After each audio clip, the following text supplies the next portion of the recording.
Hello welcome back to my channel Swax kitchen. पश्चिम ओडिशार समस्त मोर नुआखाई जुहार। माँ समलेश समस्त को भलरे एवं खुशी रखंतु। तो ये नुआखाई उपलक्षे मु आपण मानक पई गोटे बढ़िया रेसिपी नेके आछी, जोटा कि बिना माछरे भी आपण मानकू पूरा माछ बेसरर टेस्ट आनी दबो एवं सेटा भी आमे केवल तीनटा परिबा को ही यूज करके बनेइबा। तो मु एठी तीनोटी छुई, गोटे बाइगण एवं गोटे आलू को नै जाइछि। छुई को आमे एमती टिके टिके कानिया गुटी साइज रो छोट छोट करके काटी नबा। देन बाइगण आ आलू को मध्य एमती छुई साइज ही टिके टिके लंबा लंबा करके काटी नबा।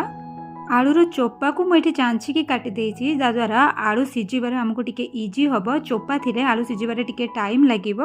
वर्तमान आमे गैस ऊपर गोटे कड़ाई बसैकी गोटे बाउल पानी नहीं जिबा। सेथिरे गोटे चामच लूण एवं गोटे चामच हळदी गुंड पकई नबा। पानी टिके गरम ही आसीबा परे आमे काटी रखिथिबा छुई एवं आलू को सेथिरे पकई नबा एवं लीड को कभर करिकी 10 रु 12 मिनट टिके मीडियम फ्लेम रे फुटिबा पई ताकू छाडी नबा।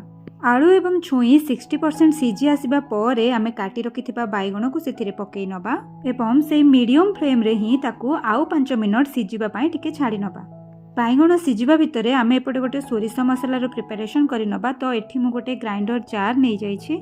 सेथिरे गोटे मुठा धला सोरिष, 2 चामच कला सोरिष, देन 2 चामच जीरा पकेकी प्रथम ए सब को टिके पाउडर कर नबा।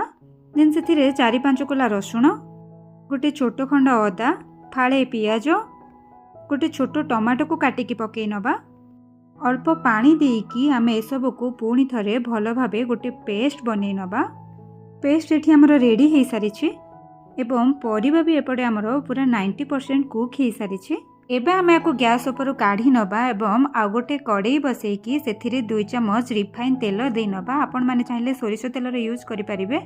सेथिरे गोटे चामच कला सोरिष, गोटे चामच पान मधुरी, फाळे पियाज एवं गोटे भृषंग पत्र को पकेकी आमे 2 मिनट आकु टिके तेल रे भाजी नबा।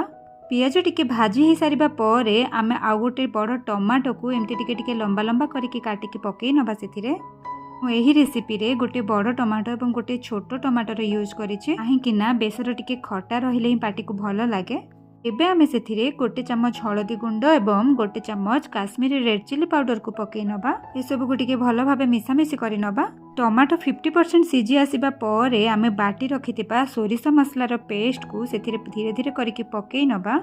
जेहेतु मु छुई आलू सिझारे लुण पकई थिली तो केवल ए मसला को देखिकी आपण माने आ टिके लुण पकई नबे। एबे आमे ए सब को मीडियम फ्लेम रे 2 मिनट कसिबा परे आमे सिझेई रखिथिबा परिबा पानी सब को एथिरे पकई नबा। कि गोटे जिंस ध्यान देबे, बिल्कुल भी सोरिष मसला को बेसी कसिबेनी, नहले मसला टिके पिता लागिबो। वर्तमान आमे गोटे लीड को कभर करिकी आउ 5 रु 7 मिनट लो फ्लेम रे ए सब को टिके फुटिबा पई छाडी नबा। टाइम एठी हमर हेई सारिलाणी एवं तरकारी भी पूरा एठी हमर रेडी हेई सारिलाणी। आपण माने देखि पारुथिबे तार लुक केते बढ़िया आसीछि एवं सबु परिबा हमर एठी पूरा परफेक्टली सिझी सारिछि। ए तरकारी रो टेस्ट को 2 गुणा करबा पई मु एठी आ गोटे छोट आंबुल खंड पकई नेछि। वर्तमान आमे गैस रो फ्लेम को ऑफ करि दबा।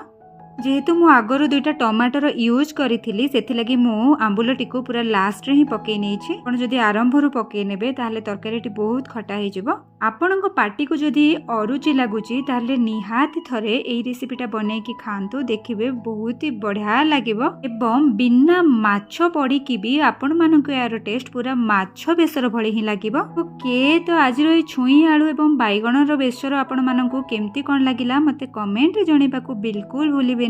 पुणी देखाइबो आउ एक नुआ भिडियो रे एवं आउ एक नुआ रेसिपी सहित। आज पई रहिली, बाय बाय।